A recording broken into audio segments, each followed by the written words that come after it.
Hello, relax. It's about time. And just before I begin, I will warm you up with a little story. And now, for those of us who've never experienced an hijacking, pray that you will never.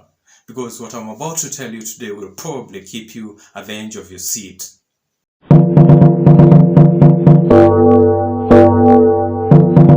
Now, mind this, part of what I'm gonna tell you today is a true story. My part, indeed.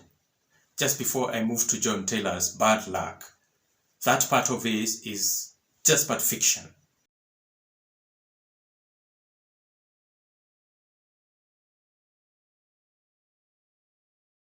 Now, the events I'm about to relate happened some years back in Nairobi.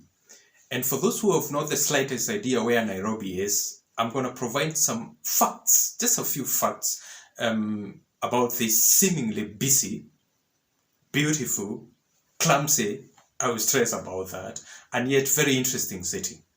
First, it's the Kenyan capital city, I will reiterate that.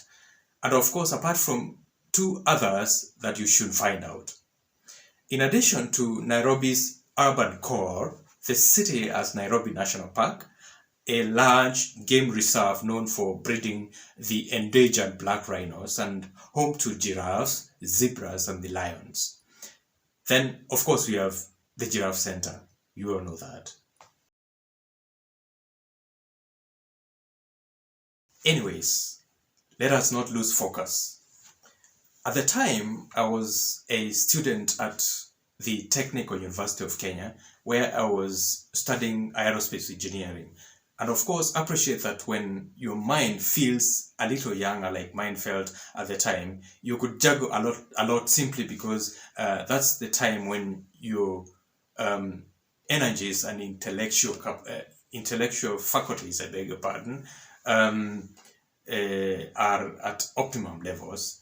And so let me confirm that at the time I also enrolled myself to study German language at the German Cultural Center or Goethe Institute just on the opposite side of Alliance Francaise, the French Cultural Center.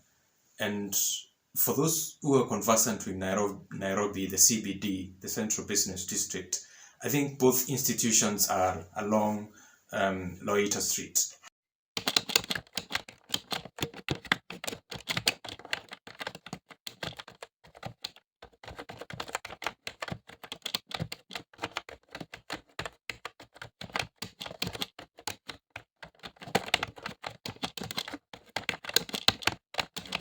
So one evening, just a few minutes to 7 p.m., our German teacher dismissed us to go home. So I just crossed the highway leading to the city center. I believe it's University Way. So just opposite, there was a bus station at the time. I'm not sure whether it is still there today. And then there was this passenger vehicle awaiting.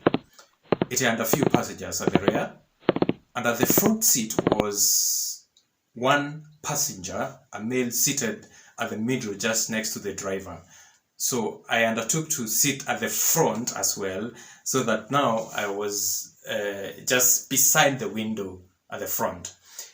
So in a few minutes, the vehicle was full. So we drove along along University Way, just along Nairobi University towards Westlands, where I was living at the time.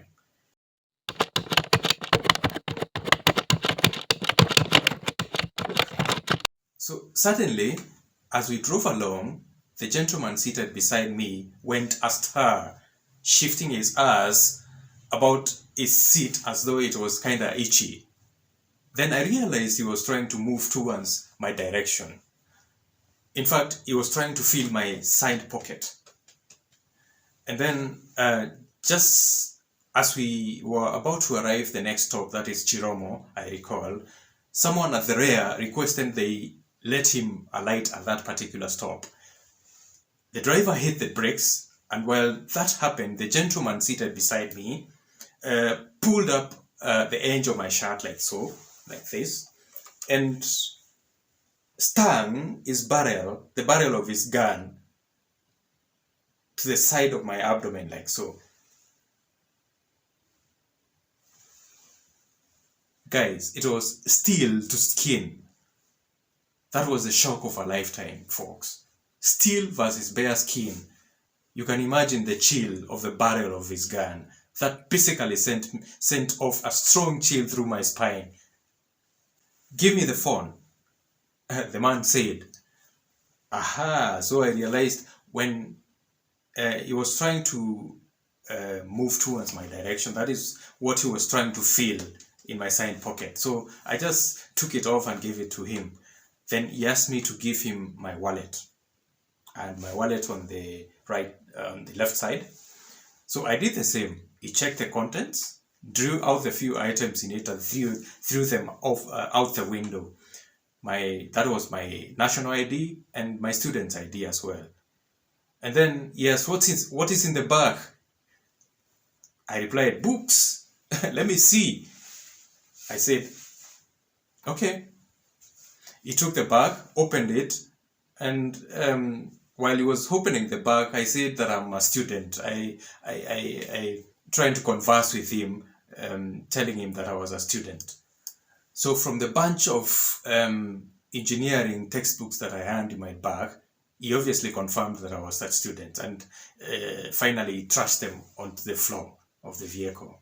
Then I saw 3 other men at the back point the barrel of their guns upwards, like so. One of them shouted, "No one moves. Get the money," he said. Well, he was trying to instruct his compatriot to have the vehicle attendant who had by then collected a few coins from the passengers to hand it over to him. And he did so. So what happened next was that the man seated beside me ordered the driver to stop and open the door to his side. Then he asked him to hand over the car keys to him, and the driver, of course, obliged. Then he tossed him out the vehicle and jumped onto the driver's seat and sat in the engine. Of course, at that moment, I realized we had been hijacked.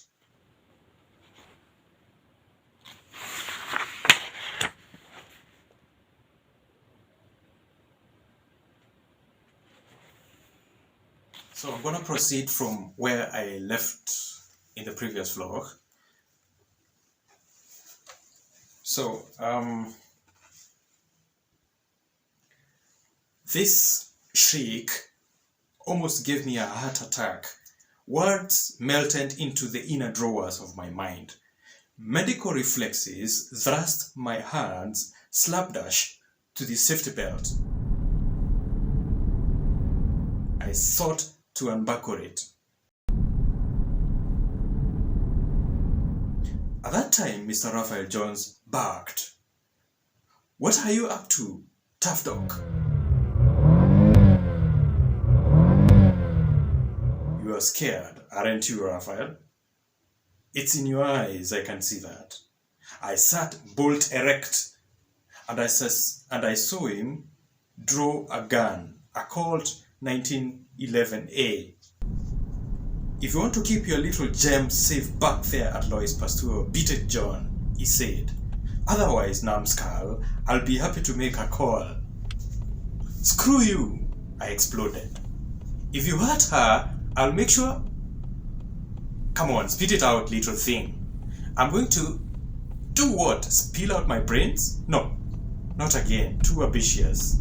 I am backward and kicked the door twice, 3 times in fact. I'll shove this right into your eyes, Mr. Taylor," said Jones, drawing out a dagger.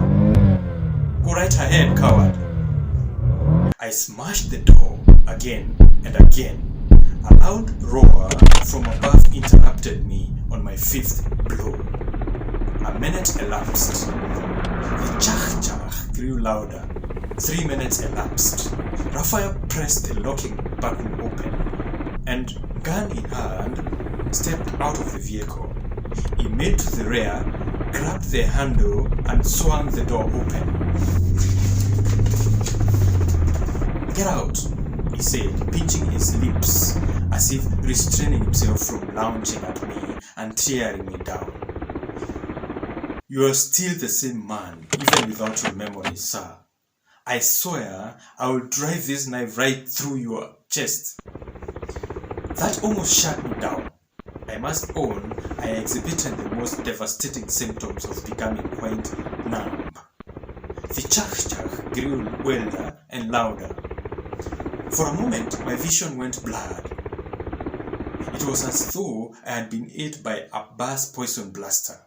As I stepped out the vehicle, the blur weakened. My eyes sliced over a blue chopper hovering above me. An helicopter was hovering above me. That explains the chak chak noise that I heard while I was inside the vehicle.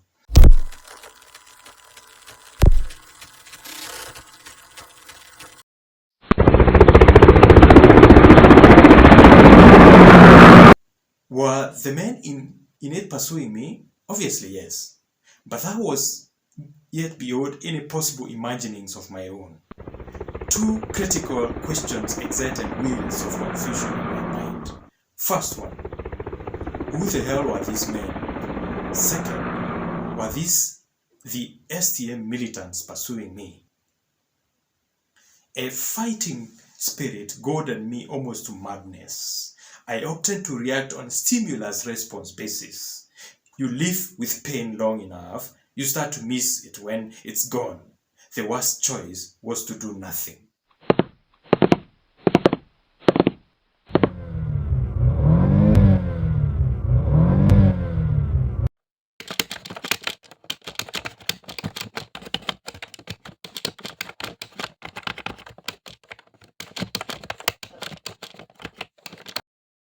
Folks, just before I sign out, you realize that things have not turned out as John Taylor expected. He has been kidnapped. And now we see him on fighting mode and he's about to fight these guys. So, what happens next? Stay tuned for the next episode.